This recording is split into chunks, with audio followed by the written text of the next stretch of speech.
श्री राम जी का विवाह और राज्याभिषेक दोनों ही शुभ मुहूर्त देखकर शास्त्रों के अनुसार विधि पूर्वक संपन्न किए गए थे। फिर भी न तो उनका वैवाहिक जीवन सुखद रहा और न ही राज्याभिषेक पूर्ण हो सका। विवाह के तुरंत बाद उन्हें वनवास मिला और राज्याभिषेक के दिन ही उन्हें राजमहल की जगह वन की ओर प्रस्थान करना पड़ा। यह सब विधि का विधान था।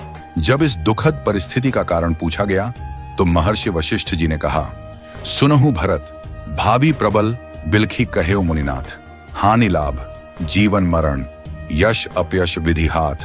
हे भरत, भावी बहुत बलवान होता है, हानि लाभ जीवन मरण यश अपयश सभी विधाता के हाथ में है। मनुष्य चाहकर भी भाग्य को नहीं बदल सकता।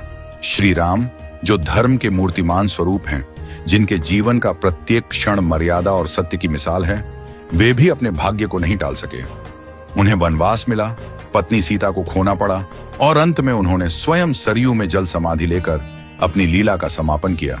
श्री कृष्ण जिन्हें योगेश्वर कहा गया, जिन्होंने गीता में कर्म, ज्ञान और भक्ति का मार्ग बताया, वे भी अपने कुल के विनाश को नहीं रोक सके। उनके यादव वंश में आपसी कलह से एक दूसरे का संहार हुआ।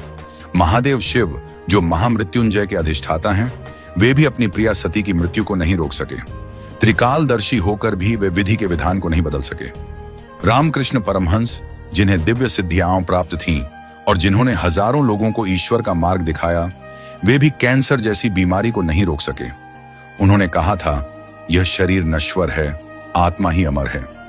रावण जिसके पास अपार बल और ज्ञान था, जो शिव का भक्त था, वह भी अपने अहंकार के कारण नाश को नहीं टाल सका। कंस जो जानता था कि श्री कृष्ण उसका अंत करेंगे, फिर भी विवश था। इन सभी घटनाओं से यही सिद्ध होता है कि मनुष्य अपने जन्म के साथ ही जीवन और मरण, यश और अपयश, लाभ और हानि, स्वास्थ्य और रोग, शरीर का स्वरूप, परिवार, समाज, देश और स्थान, इन सब का निर्धारण करके आता है। मनुष्य को यह भ्रम होता है कि वह सब कुछ नियंत्रित कर रहा है, लेकिन वास्तव में सब कुछ ईश्वर के संकेत से ही चलता है।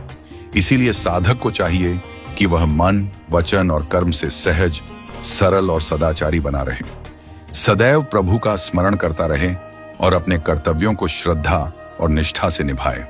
मुहूर्त न जन्म के लिए तय होता है, न मृत्यु के लिए। जब जन्म और मृत्यु ही निश्चित नहीं होते, तो बाकी सब कुछ क्षणिक और अस्थायी है। केवल प्रभु का नाम ही शाश्वत सत्य है। इसलिए सदैव ईश्वरमय रहो और आत्मा को परमात्मा के निर्देशों में लीन कर दो। यही सच्चा जीवन है।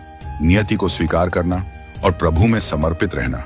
हमेशा अपना कर्म करो और बाकी सब कुछ प्रभु के ऊपर छोड़ दो। वही सब करने वाले हैं। हम और आप तो बस कठपुतली हैं जो प्रभु की इच्छा से चल रहे हैं।